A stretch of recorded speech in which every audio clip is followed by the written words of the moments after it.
I was skiing with a big group of friends over in Granite. We were thinking it was full-on go time, just ready to charge. I started from the same spot where I had started 2 weeks before. You know, I dropped into the top pad. Just rolling down the trail like I usually do, and there was kind of a trail-to-trail transfer. I just really didn't think twice about it. I Hit the pad and it was all ice. I came in, more speed, and overshot the landing by 30 feet. I might have caught my edge and hit my head. It was just, I don't know, it was unlucky.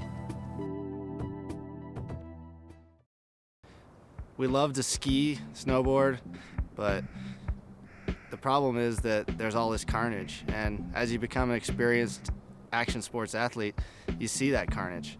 As an athlete and skiing for my whole life, I take pride in pushing the limit all the time and seeing what I'm made of, what I can get away with. But those are really calculated times. You can't do that every day. You can't do that when the conditions aren't right. When choosing a line, it's really important to think of conditions and objective hazard. See what's out there, see what the conditions are like, and then work your way up. Part of good decision making when you're snowboarding in the backcountry is really assessing what's around you. And for starters, you got lots of fixed obstacles like trees and rocks. There's moving snow, avalanches, conditions that are just too steep to even hold an edge and too icy and miserable. Effects of sun and wind and traffic, other people. You have to kind of like listen to yourself, and yes, you want to push yourself, and that's the way you learn. And it's great to have that like exciting feeling of being a little scared at the top of the line, but be really focused and calculated, know what you're getting yourself into. It's not worth going out there and taking too much of a risk in the wrong situation and paying for it later.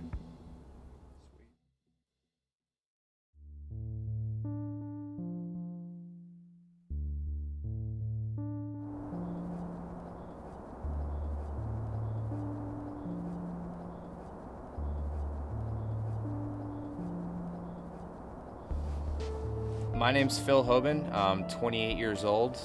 I grew up skiing in Vermont and moved to Lake Tahoe 6 years ago to ski Squaw Valley. January 1st, 2011, I got to the mountain at about 8:30. I didn't go out on New Year's Eve because I knew it was going to be a good day on New Year's Day, and looked at the fingers a couple times in the lift on the way up and thought they were good to go. Decided to give it a run.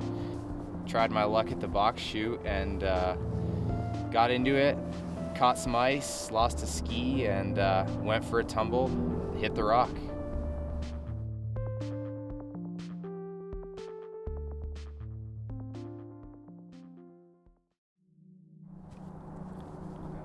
They brought me in and did x-rays, and the doctor came in and he said, "You burst fractured your C5, but you didn't do any permanent spinal cord damage."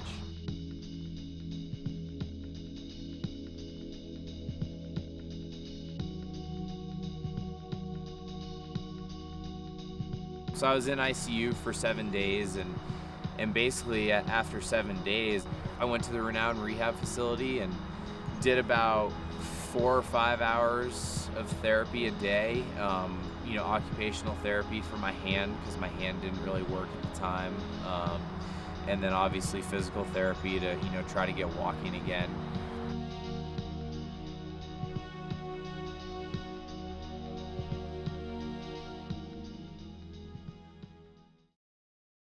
When I dropped into the box on January 1st, I definitely thought it was a good decision. I mean, I skied that line a bunch of times before, and while I definitely took into consideration the conditions of the day, I didn't really give it too many other thoughts. I thought it was good to go, and you kind of take things for granted sometimes, and it wasn't good to go, and maybe it wasn't the smartest decision.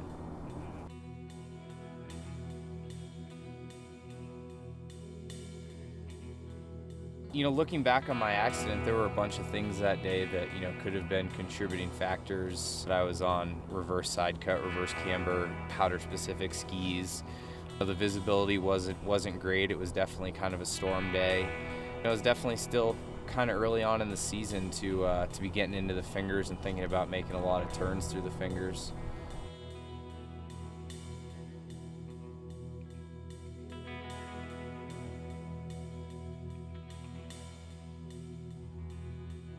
So before my accident, I had gotten a lot more into backcountry skiing and ski mountaineering, and had definitely gotten some lines that had pretty high exposure. And I guess it's kind of ironic that a line at my home mountain in my backyard that I thought that I knew like the back of my hand is the one that I got hurt on.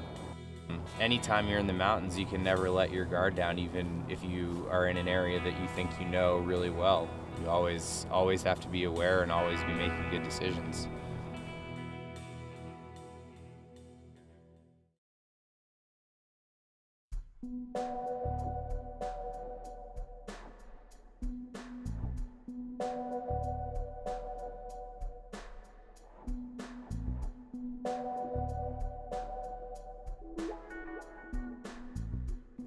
My name is Roy Tuscany. I moved to Lake Tahoe in 2004. In 2006, I suffered a life-altering injury while pursuing a dream as a professional free skier.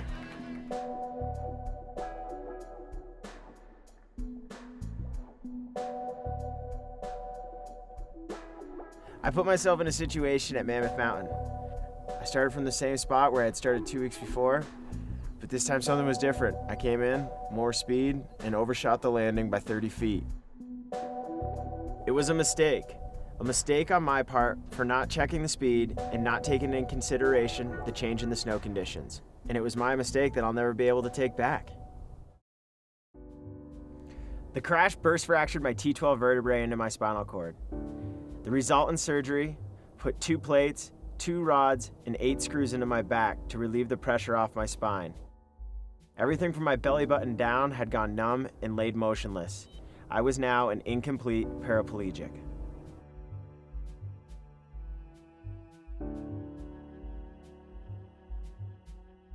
When riding through the park, I always check my speed, make sure I know the features before hitting them.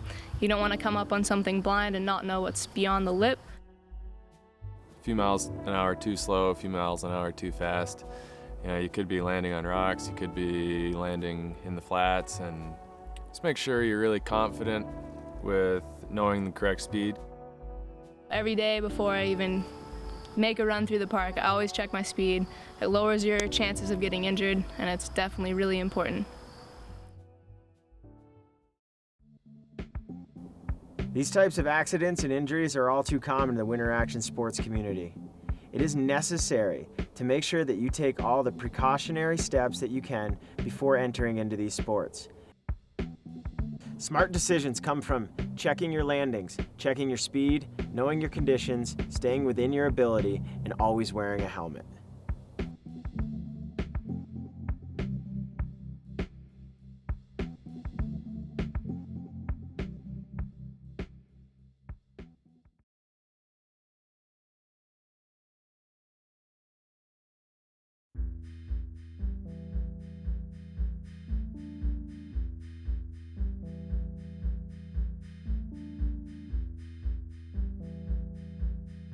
Six months ago, I had a life-altering injury.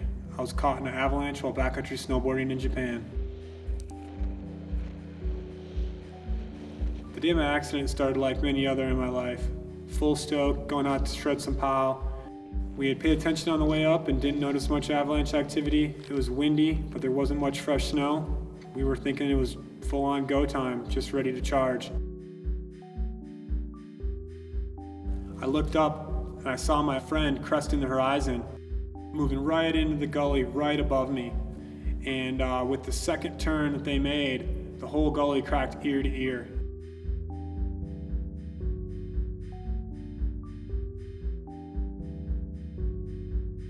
It immediately got on my board and just started pushing me down, knocking me straight onto my butt. Next thing you know, I was sliding right into the center of the gully, right into the river of snow.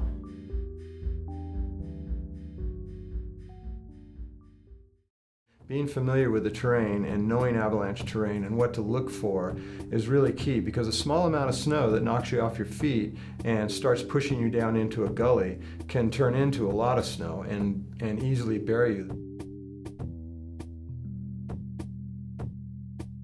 A gully is typically known as a terrain trap, and so skiing into gullies in the backcountry is, generally speaking, not a good idea.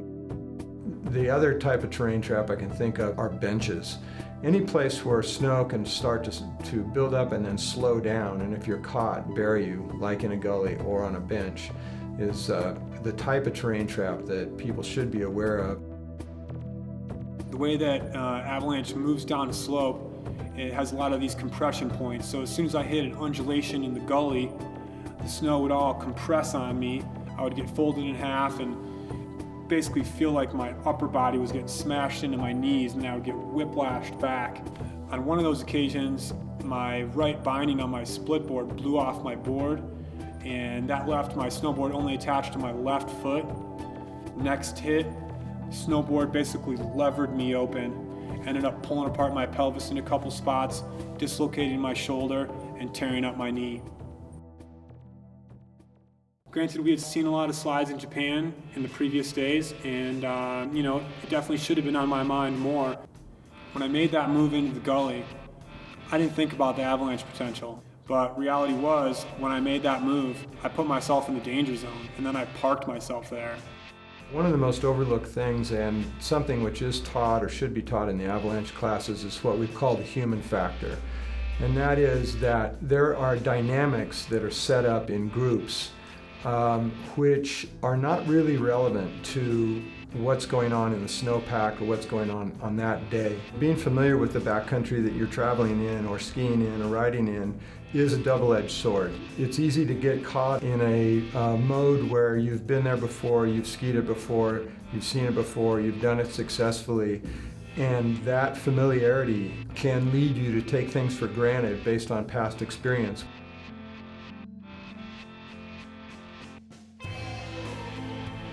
In the past 5 months of my recovery, I've had a lot of time to think about the decisions I made leading up to the accident. The reality was, losing communication with my partners wasn't the only mistakes I made. The move I made into the gully, exposing myself to the terrain above me, was probably my worst mistake. But that wasn't the only one. I also hadn't told people where I was going to be, or even communicated with them that maybe we shouldn't roll into this gully because it could slide. I had taken all those things for granted with one just rush move. I was trying to get out of the wind, wanted to shred. I didn't think it was dangerous. This was one occasion when a simple brain fart nearly killed me.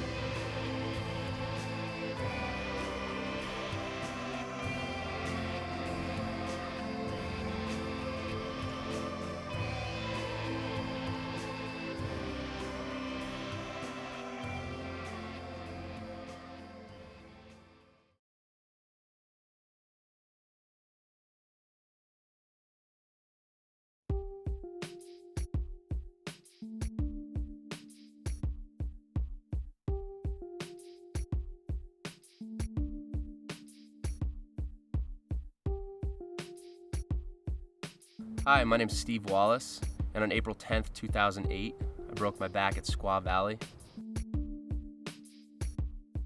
It was late in the day, 3:47 p.m. to be exact.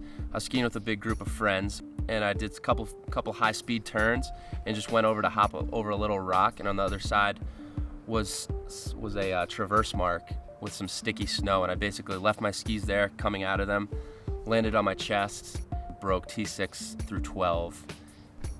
I don't know, it was unlucky.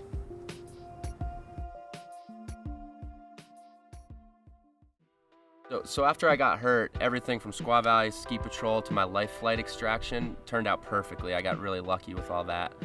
And I was flown to Renown Hospital in Reno, Nevada, and I underwent surgery the next day on April 11th. In that surgery, they fused T6 through T12, put two 8-inch titanium rods in my back and something like 15 or 16 screws. After I got hurt, I went to a series of hospitals. I went to acute rehab in San Jose, California. And I eventually ended up, after being on a waiting list for a little while, at the Shepherd Center in Atlanta, Georgia, which is one of the most highly regarded spinal centers in the country. That's where I took my first steps. That's where I moved from a wheelchair to a walker to crutches to a cane, and eventually not even use a cane anymore. We know the current estimates are about 46 million Americans do not have health insurance, and I think it roughly represents about 23-24% of the insurable people in the United States. And the fact that they're uninsured is for many reasons. Some of it, and most of it, is monetary because it's very expensive, but others is just because of lack of knowledge. Unfortunately, when I got hurt, I didn't have health insurance. I was a ski bum and it really wasn't in my budget at the time. I really wish it had been, because today I'm in a massive amount of debt. Yeah, a simple plan would be running in the state of California, if you were 25 years and younger, would run $65 a month. And that would have about a $5,000 deductible in there. So you would have to bear some of the first dollar costs. But like I said earlier, the amount of coverage is unlimited in the event you have a tragic injury. My bills total are probably about $780,000, right around there. And you know, looking back on it, if I had health insurance, a lot of that would be covered, and it would have taken an enormous amount of added pressure just off if I didn't have that to deal with, as well as, you know, learning to walk again. Without insurance, the hospitals and the doctors will turn around and bill you. And with your inability to pay, then you go into collections, and that collections can eventually end up in bankruptcy. If you're gonna live an active lifestyle out in the Tahoe area, or anywhere for that means, I mean, it's an absolute must that you have health insurance, bottom line.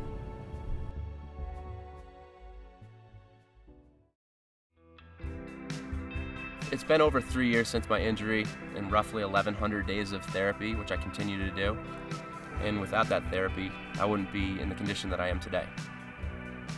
Yeah, it's absolutely changed everything. I was a very active person, and you know, I still try to stay active, but it's just everything's kind of different now.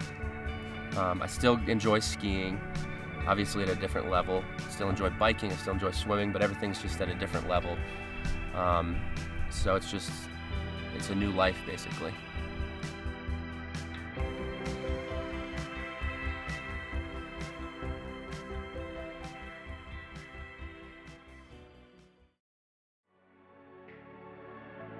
My choice is always to wear a helmet, no matter what. I don't go skiing without a helmet. It's just part of what I wear when I go out. You know, why is it so cool not to wear a helmet? I mean, look at the outcome of what can really go wrong.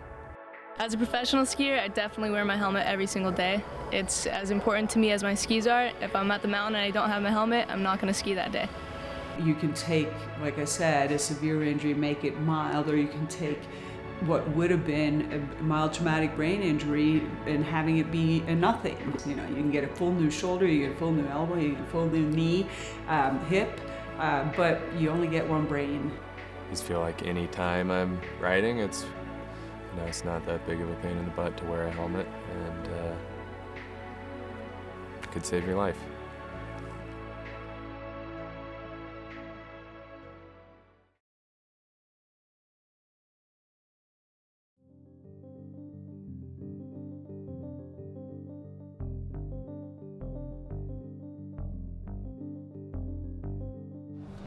Hey, I'm Danny Tumarkeen, and I was involved in a life-altering accident. We were at the beginning of our film trip for Shreddy Times. It was our first year actually making a full-length movie. We had been there for a few days. It was right around New Year's, just rolling down the trail like I usually do, and there was kind of a trail-to-trail transfer, and I went up and there was a little bit of a gap about right there. That's all I remember.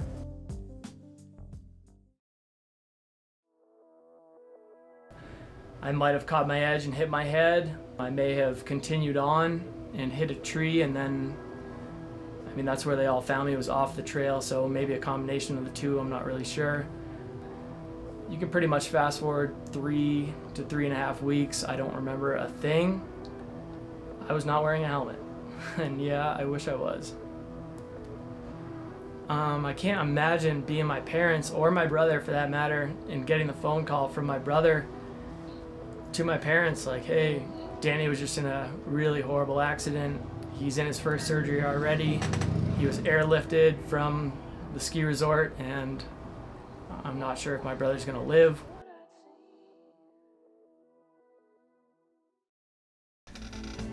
So yeah, when I first got back east from Montana, it was 33 days exactly from my injury. And for that first, I think 4 weeks, my mom and I drove over 5,000 miles for all our appointments. Cognitive therapy, neuropsychology,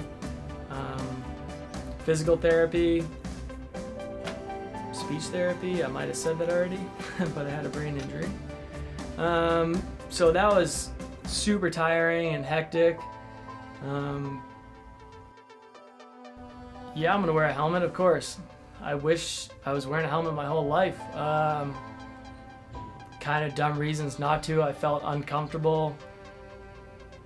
I don't know, it just seemed to like restrict me for some reason, but yeah, I wish I had a helmet on always, and I'll definitely always have one from here on out and encourage people to do that.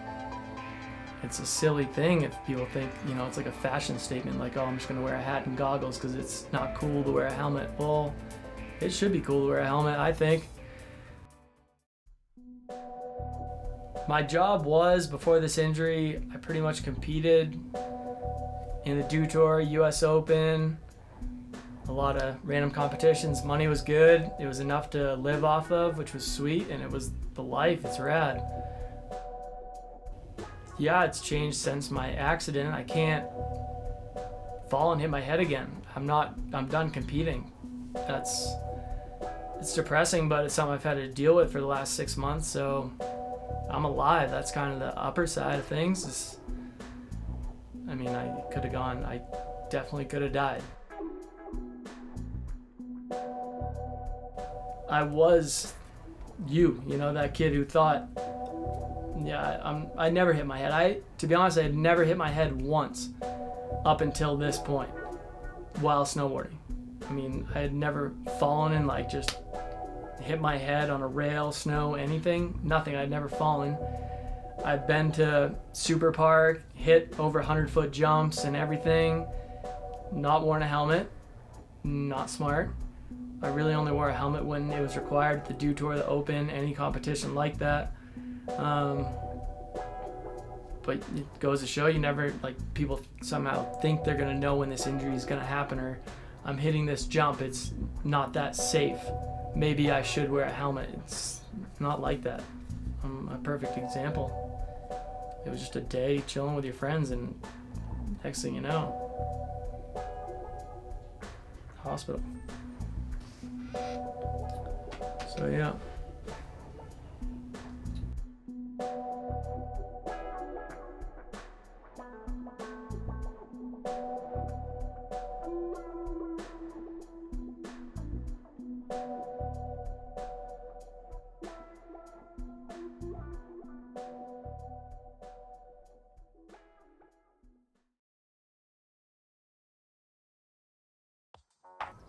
The mission of High-Five's B.A.S.I.C.S program is to raise awareness that you don't just start by getting rad.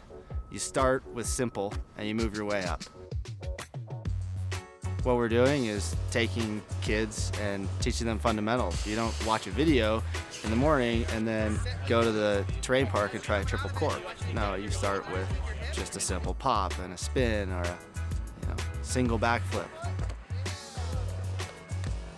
So the goal with High-Five's B.A.S.I.C.S program is to raise awareness of what goes into these marquee stunts that you're seeing and what the pros are doing behind the scenes to prepare and to get to the skill levels that they are.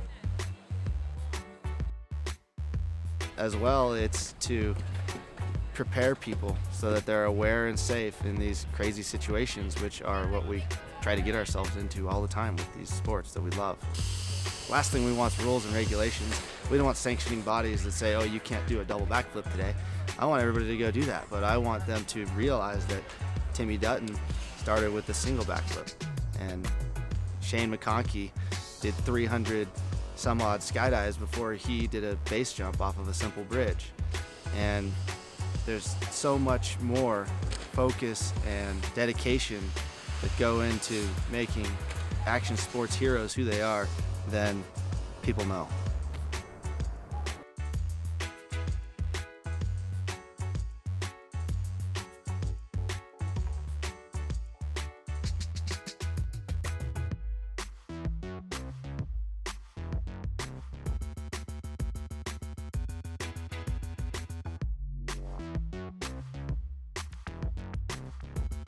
Yes, I am lucky enough to have insurance, and there was a little while that I didn't have it, and my mom said to me, it's really rude and selfish of yourself to not have it, because if you get injured seriously, we are going to be the ones that have to pay for it.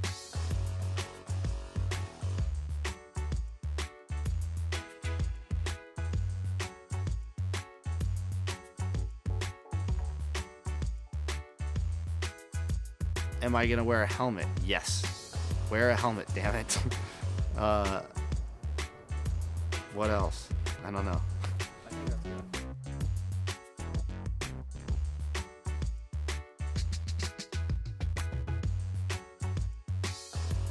Yeah, I was thinking about Katy Perry's song that was going to come out in 3 years called Firework. I have a good relationship with her, so I helped her write the song, actually.